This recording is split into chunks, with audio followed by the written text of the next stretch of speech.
বিশ্বের দ্বিতীয় লন্ডন নগরী সিলেট শহরকে বলা হয়। সিলেট বিভাগ অধিক্ষেত্রভুক্ত একটি জেলা। বাংলাদেশের উত্তর পূর্বাঞ্চলের একটি প্রশাসনিক অঞ্চল বলা হয় এই সিলেটকে। বাংলাদেশের উত্তর পূর্বে অবস্থিত একটি প্রাচীন জনপদ, দেশের আধ্যাত্মিক রাজধানী এবং বিশ্বের দ্বিতীয় লন্ডন হিসেবে খ্যাত। সিলেট একটি প্রবাসী বহুল জনপদ।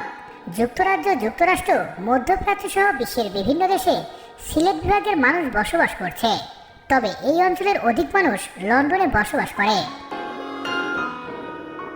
1950 এবং 60 দশকে বিপুল সংখ্যক বাংলাদেশি ব্রিটেনে পাড়ি জমায়, যাদের অধিকাংশ ছিল সিলেটি, এবং এরা ব্রিটেনে স্থায়ী হয়ে পরবর্তীতে ব্রিটেনের আত্মীয় স্বজনদেরও সেখানে নিয়ে যেতে থাকে।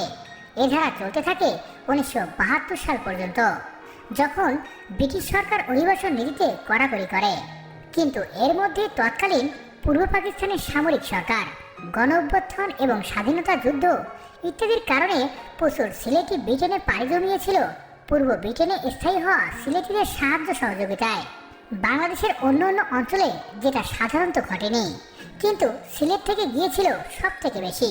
ব্রিকলেন এবং টাওয়ার হ্যামলেট সবচেয়ে বেশি বাঙালি অধ্যুষিত এলাকা, এবং ইন্ডিয়ানকারী এই ব্যবসাটি অধিকাংশই এখন এই সিলেটিদের দখলে।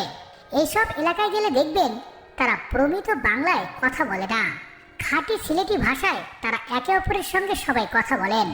প্রায় 25 লক্ষ বাংলাদেশি ব্রিটেনে বসবাস করেন, এবং এদের মধ্যে 55% বাস করে লন্ডনে। আর বুঝতেই তো পারছেন, ব্রিটেনের অধিকাংশ বাংলাদেশি হচ্ছে সিলেটি।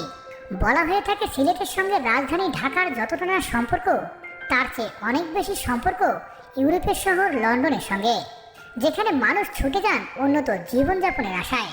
তো এই সিলেটিরা যে ব্রিটেনে গিয়ে বাংলাদেশকে ভুলে গেছেন তা কিন্তু নয়, তারা টাকা পয়সা ভালোই রোজগার করছেন। লন্ডনী কুদ্দিচার জাঁকজমকপূর্ণ ব্রিটিশ স্থাপত্য কলার প্রভাবিত বাংলাগুলোকে স্থানীয়দের মুগ্ধ করেছে সব সময়। সিলেটে ব্রিটিশ স্থাপত্য কলায় প্রভাবিত প্রচুর ভবন এবং বাংলো এখনও আপনি দেখতে পারবেন।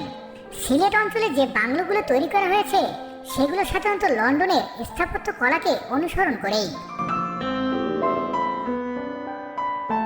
1947 সালের ব্রিটিশ বিরোধী আন্দোলনের পুরোধা ব্যক্তিত্ব ছিলেন সিলেটের সন্তান বিপিন চন্দ্র পাল। সিলেটের লোকজনরাই একমাত্র গর্ব করে বলতে পারে ব্রিটেনের পার্লামেন্টে সিলেটি মেয়ে রুশনারা আলী এমপি হয়েছেন। সিলেটিরাই একমাত্র গর্ব করে বলতে পারে 71-এর মুক্তিযুদ্ধে সর্ব অধিনায়ক ছিলেন বৃহত্তর সিলেটের সন্তান Bangabir Ataul Gani Usmani. Chief of army staff ছিলেন সিলেটের বীরুত্তম এম.এ. রব।